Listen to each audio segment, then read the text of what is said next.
You're listening to the Diplomats podcast on Asian geopolitics. As always, I'm your host, Ankit Panda, a senior editor at The Diplomat based in New York City. And I'm joined today by a familiar guest on this podcast. I'm joined again by Scott Lafoy. Scott's an imagery analyst, a producer for the Arms Control Wonk podcast, and recently has been writing for NK Pro. Thanks for joining me, Scott. Hey, Ankit. Thanks for having me on.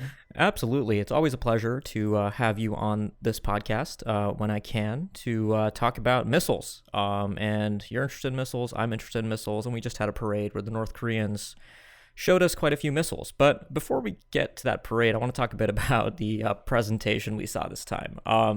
So, Scott, the North Koreans kind of screwed us over this time, didn't they? Oh, my God. Yes. The North Koreans, it gave us, we got times for when we thought the parade was going to be, and they came through various sources. And then we got notifications that it was delayed. And that came through a number of sources, some contradictory. And then it turned out after waiting like 3-4 hours, it had already happened. Mm-hmm. And they just didn't televise it live like they did last year for Juche Fest 2017. So the April 2017 parade we saw more or less in real time. And this one we had to basically wait quite a while for. Mm-hmm. And for confused listeners who don't follow North Korea, Juche Fest is sort of the cutesy name that the North Korea watching community uses for these parades. Juche being North Korea's founding ideology of self-reliance, and Fest obviously being festival. This is an important moment for the country. It's a propaganda extravaganza. These aren't cheap. They have been training for how many weeks now, Scott? Have you been observing them training? At least since the last week in November. But the number of people training fluctuated over time, but at least since the end of November. Right. This is a big deal for North Korea. And obviously they use it to tell the world about their programmatic aspirations with their weapons programs. We see everything in this, from infantry to armor to artillery, and obviously what Scott and I are mostly interested in is the strategic missile systems. Last year's parade in April, on the Day of the Sun, Kim Il-sung's birthday, his 105th birthday last year, was especially remarkable. And we both, I think, did a few separate podcasts on this and wrote quite a bit on it as well. But the North Koreans showed us a huge range of new missiles. And it was actually remarkable in retrospect that they didn't actually show us any new ICBMs. They just showed us these two massive canisters that are still kind of mysteries. But I think, Scott, the general takeaway from those canisters was that they were a programmatic signal about this is where we'd like to go. Yeah, there's something that's, 10 years down the line, 5 years down the line, we may see those canisters filled with missiles, but at least 1 year down the line, they're still empty. Right. Yeah, and we should talk a bit about the geopolitical context around this parade. So the North Koreans accelerated it, decided to have it on February 8th, a day before the Pyeongchang Olympics open in South Korea, and we have Kim Yong-nam and Kim Yo-jung, Kim Jong-un's younger sister, there right now for the Olympics, and we've seen a period of inter-Korean rapprochement. But whenever we're trying to divine North Korea's intentions, there is a degree of tea leaf reading. With this parade, especially the fact that they didn't really focus on live broadcasting, and they broadcasted actually around when U.S. Vice President Mike Pence was landing up in South Korea, there was a bit of, carrot and stick sort of messaging. I mean, the North Koreans have been engaged in diplomacy with South Korea, but this was a show of military force and military power. But also this could be for North Korean elites to show that Kim Jong-un isn't necessarily softening up with his outreach to South Korea and remains committed to the Pyongyang project. The Pyongyang project obviously being Kim Jong-un's sort of chosen guiding ideology of pursuing both economic prosperity and a robust nuclear deterrent. And if you look at some of the photographs the North Koreans have released, you really see some nice framing that hits that home. You see sort of skyscrapers in the background of Kim Il-sung Square with Hwasong-12 intermediate range missiles on transporter Erector launchers. Really, it's supposed to give anyone that's looking at that image the idea that Kim Jong-un is succeeding in this endeavor. That's right.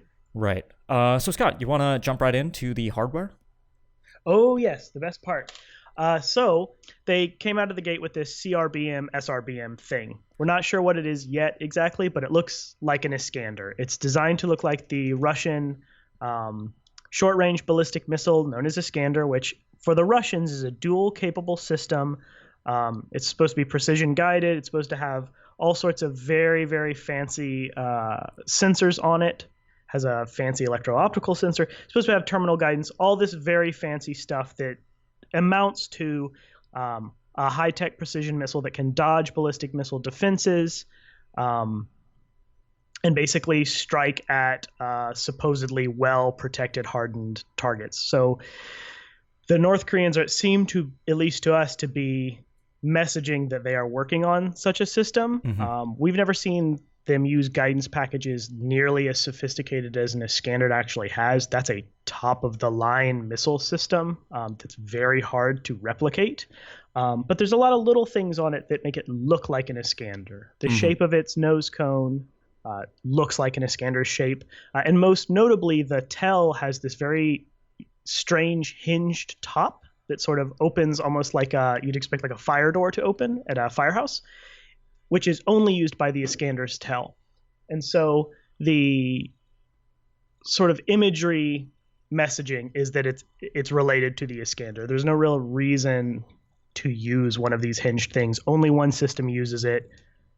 Putting it on your system evokes a certain image, and that image is a precision missile. Right. Okay, I'm just going to slow down and give our listeners a little bit of a glossary. So CRBM is a close-range ballistic missile. That's any system that's capable of striking up to a range of 300 kilometers. SRBM is short-range. That takes you from 300 to 1,000 kilometers. The TEL that Scott was talking about is the Transporter Erector Launcher, which is the vehicle that carries the missile and is also used to stand it upright and launch it. But Scott, I want to come back to a few of the things you said. So yes, I mean, I think a lot of analysts noted that this really did look like an Iskander, and I think there's no arguing with that. I mean, I look at this missile, I see an Iskander, they're trying to evoke an Iskander. I think we can probably say that they have not created a missile with the specifications of an Iskander, especially when it comes to precision and maneuverability. But certainly I think, this fits into a longer-term project we've seen with North Korea's strategic systems. We've seen this last year, especially with systems like the KN-18 and the KN-21.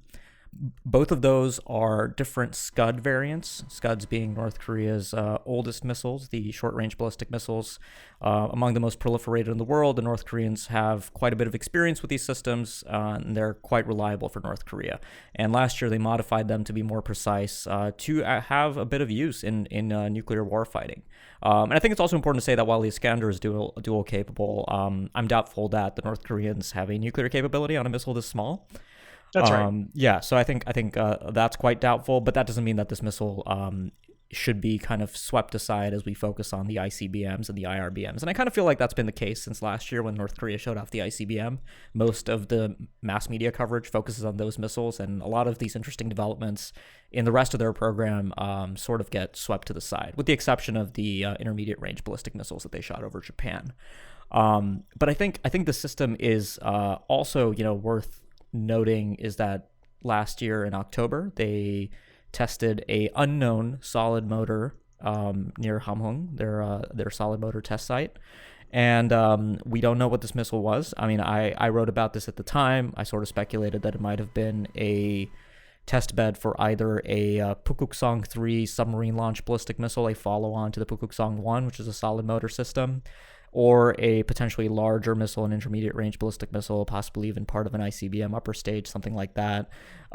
Given that we now see this missile that's almost certainly a solid system, given its size and given what we know about North Korea's experience with the KN-02 Toksai, I think there's a pretty good chance that they might have tested this booster. I mean, what's your take?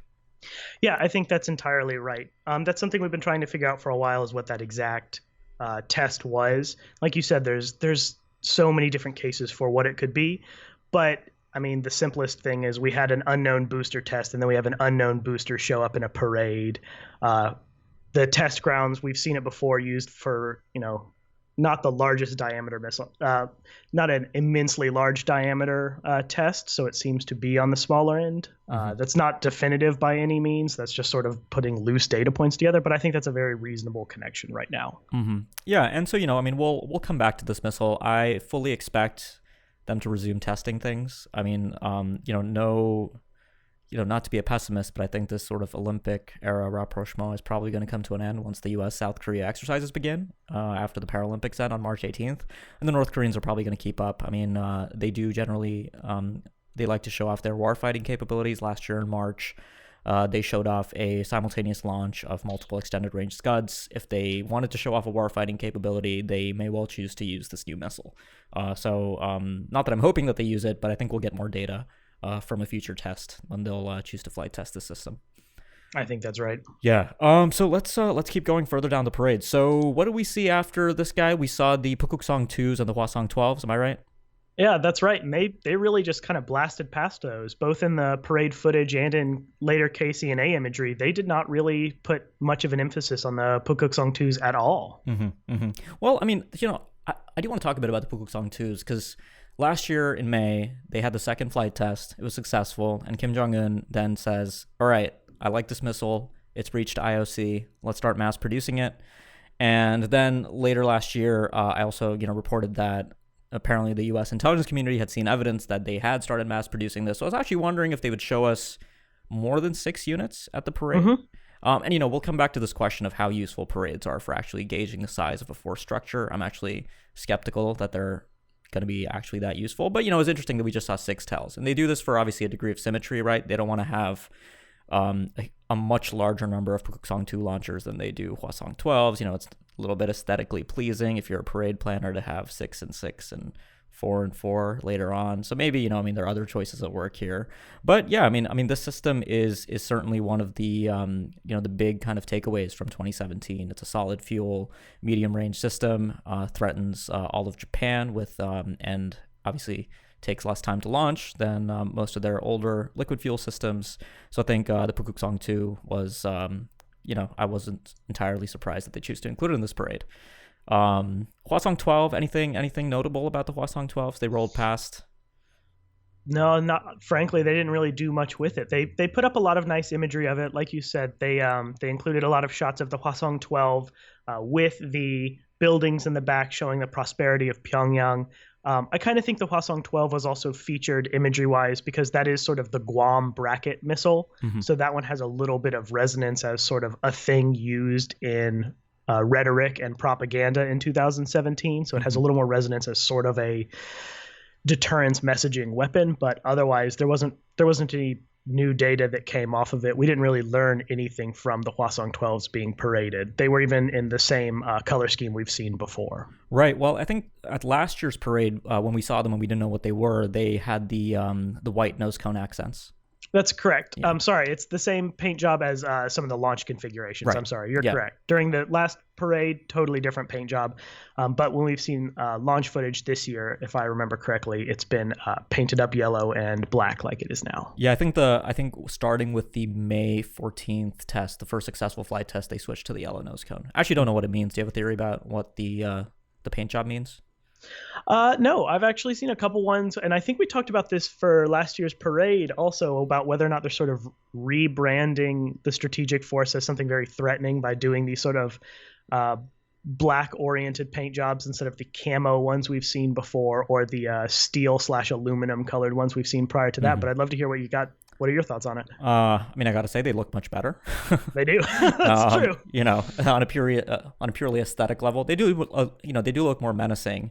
The Hwasong 14, I think, could use a little bit of a touch up. It just looks like, if you look at it from far away, it just kind of looks like a big bullet. But yeah, no, certainly the Hwasong 12 and the Hwasong 15, the big beast, look like pretty intimidating missiles. I think there's a bit of Soviet design influence to them, obviously.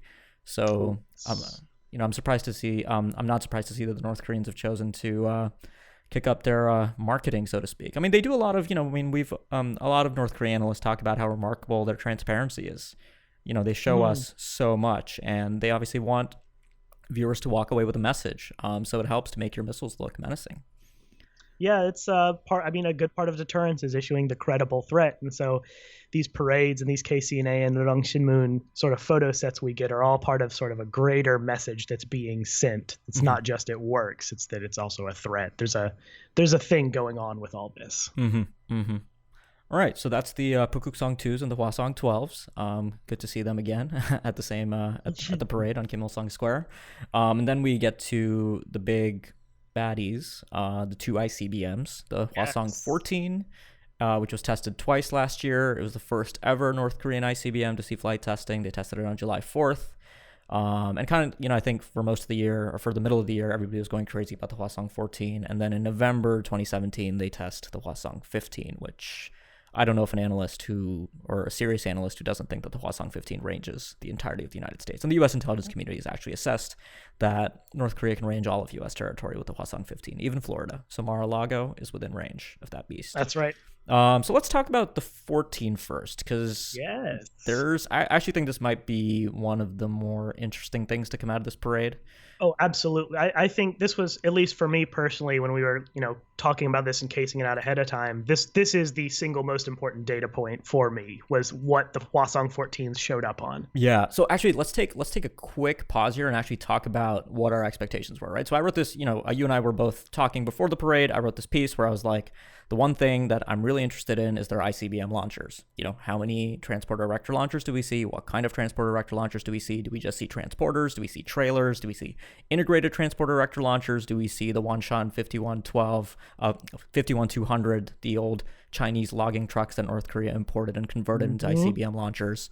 Do we see them in a new configuration? All of these questions were at the top of my mind. So now, when we talk about the Hwasong 14 and the Hwasong 15, listeners will hopefully have a little bit more context for what we're actually, why we're so excited about this stuff. So take it away, Scott. What do we see with the Hwasong 14? So we like you said, ahead of time we were talking about it, what it shows up on, and we kind of joked that like the way they could deny us analytic conclusions is if it shows up on a trailer, because they've been talking about, we got heads up ahead of time, like CNN was dropping that there should be dozens and dozens of ICBMs on dozens and dozens of TELs. And TEL production capability is something we're looking at right now and seeing how many launch vehicles they can produce. And so if there had been even 7 TELs during the parade, that's a huge jump for them, because that means either someone's been breaking sanctions again, or they have an indigenous TEL production capability, which is, as I said, analytically still up for debate. If they had shown 8, it would have been a huge deal. If they had shown dozens and dozens, it would have been a huge deal.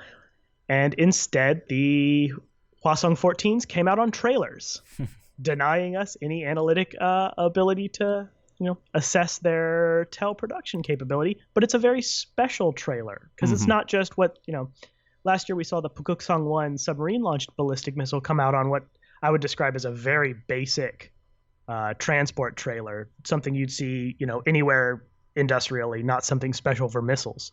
But the Hwasong 14 came out on what appears to be the same trailer that was paraded in 2017 with a canister on it, in what we jokingly refer to, depending on what analyst you talk to, looks like either a Chinese DF-31 or DF-21, is not related to them, just looks like them, but stripped down very heavily. It didn't appear to have a launcher component to it. There was no launch table. There was no hydraulic arm to lift the missile into position prior to launch.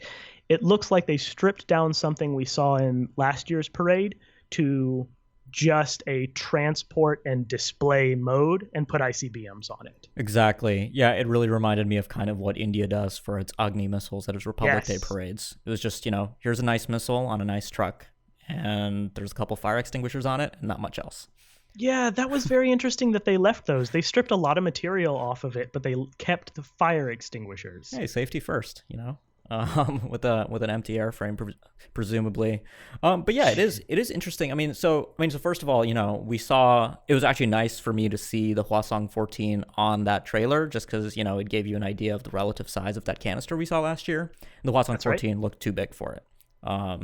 So if they were to put anything in there, it would probably be the Hwasong 12. But again, I don't think they're going to do a liquid fuel system. Or maybe they will. The North Koreans have done liquids on road mobile systems, so maybe they'll be the first to do cold launch liquids from canisters. Who knows? Ooh, that would be quite the show. It would be. But yeah, it was kind of funny. The Hwasong 14 really kind of seemed like the redheaded stepchild of the parade. They kind of trotted out. It's like, okay, here's the Hwasong 14. And, just 8 months earlier, everybody was going crazy about this missile. We were all trying to analyze its range. Does it stop at Chicago? Does it go all the way to Washington? And obviously they answered that pretty unequivocally with the Hwasong 15, which rolls up right behind the Hwasong 14s at the parade. And what do we see them on? We see them on, I think, the very same 4 TELs that we saw last year in that Topol-looking configuration. And I think there's an important giveaway, which is that we've seen these Wanshan based transporters. We've seen the cabs converted to use a 3-window configuration when the stock configuration is 2 windows. Mm-hmm. And I think that third window is, there because they had to shave down the cab to accommodate that canister last year, and they've reversed that. So the way they've gone about that, I think, is put that third window in the middle. That's right. And it's important to, I think we noted this earlier in the podcast, but just sort of as a reminder while we're talking about it now, these apparent WS51-200s, I can never say that correctly, have been used for both KN08 mods, the Hwasong 14 launches, and the Hwasong 15. So we've seen this thing reconfigured a number, and the canistered, and that weird, like you said, Topol M looking thing that was shown in 2017 parade. So we've seen these things reconfigured a lot. Mm-hmm. But for use with the 15, it's not just changing, the arm that lifts the missile into position. It's not just about the cab. It's just not just about the launch table. They add an extra axle onto it. Right. That's the big, that's which is a fairly significant modification compared to the other surface mods. Right. So let's actually, what does that addition of an axle tell us about their capabilities? I mean, it looks, it's not the cleanest job to add on another axle to a truck like this, but it looks, when you look at this thing, it doesn't look like a sort of Frankentel or a Franken truck. It looks like, if you told me that the manufacturer intended for this to be a 9-axle truck, I'd have been like, okay, they've at least used a wheel that looks to be analogous to all the other wheels. It doesn't look like it's entirely sort of been patched together in a very, Juche typical way. They've done a pretty decent job with this truck. What do you think? Yeah, that's right. And it's still up for question if they can produce them indigenously, and they certainly haven't shown us proof, unambiguous proof that they can produce them, like fully produce them from scratch indigenously. But I'm starting to lean that way the better they get at more complex modifications like this. It's another one of those things where I don't expect it's going to be a 20-year problem for them, if it is still a problem at all. Absolutely. I think 2-3 years is realistic. Given that they're already at least able to work with the materials to add on an axle, add on a couple wheels, I think, and then it kind of gets into the actual combustion engine and the cab and building that and testing it. But also, we can talk a bit about making assumptions about a country's force structure based on a parade. The North Koreans are transparent, but I don't think, with any other country, any other nuclear weapon state, that we would look at a parade and then make serious assumptions about their force structure. We would know what kinds of missiles, what kinds of systems they're looking to use. Obviously, I think you can do that with India, you can do that with Russia, with China. But counting up specific numbers is a perilous exercise. I think with the North Koreans, we can be a little bit more confident because we have evidence. So the UN panel of experts, I should tell listeners, in 2013 did a whole thing on these trucks that we're talking about, and they said that the North Koreans had received 6 of them from the Chinese company under falsified export licenses, and we've seen at least 4 of them converted into the Hwasong 15. And there wasn't a backup Hwasong 15 at the parade, right, Scott? Not that I'm aware of. Right. There was a backup. I'm still waiting for some good satellite imagery on that, and I think something actually came out today that I need to go review. But as far as I'm aware, it was just 4 Hwasong 15s, and it was 5 Hwasong 14s. Right. Yeah. So my mental model is that they have currently, right now, they have 4 of these configured to launch and carry Hwasong 15s. And then I think 2 of them are still configured for the Hwasong 14. And we probably saw both of them last year. We saw one near Kusong and one near Mupyeongni at the arms factory there, which is actually one of the sites that they probably use to modify these trucks. That's right. So that's my kind of working model. There are some reports that suggest they have as many as 8, but we have seen no evidence. There's an Asahi Shimbun article that I think is kind of the source on this that says they first received 4 and then they received another 4. But again, we've seen no evidence that they actually have 8 of these trucks. And, knowing what we know about the North Koreans and kind of knowing the strategic situation between the United States, kind of considering a bloody nose strike and North Korea's own deterrent calculations, the North Koreans aren't necessarily incentivized to hide the fact that they have more launchers. I don't think they are. That's right. There's some people have brought up that there may be a practical consideration about having all your launchers in one place to show them off. Yeah.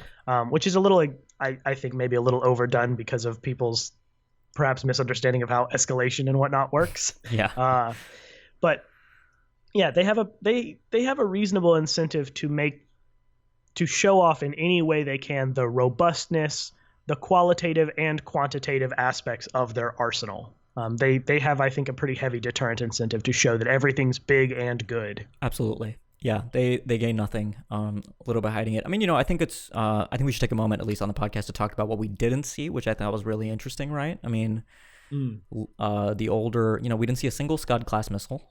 No extended range Scud, no Scud B, no Scud C, no KN-18, no KN-21, no, what other liquids am I missing here? The Musudan. Musudan's been gone off the scene for a bit. The predecessor to the Hwasong 12, the original Guam killer. And actually that entire 4D10 set of missiles is just missing. That's right. We basically didn't see any of Kim Jong-il's missiles. Right. That's actually a very good way to kind of package that. Kim Jong-il's missiles are no longer to be seen. And I think a lot of analysts had a little freak out when we saw that poster last year in August at the Chemical Materials Institute with the Hwasong 13, raising questions about, is this still an active program? Does North Korea sort of have competing programs on ICBM designs? But we've seen very little evidence that they're still working on these missiles. So that I think is interesting. But, the absence of these missiles at the parade could tell us any number of things, right? I think there's the pessimistic take that they have these deployed right now to deter South Korea and the United States, or they're getting ready to do sort of warfighting exercises once the U.S.-South Korea exercises begin.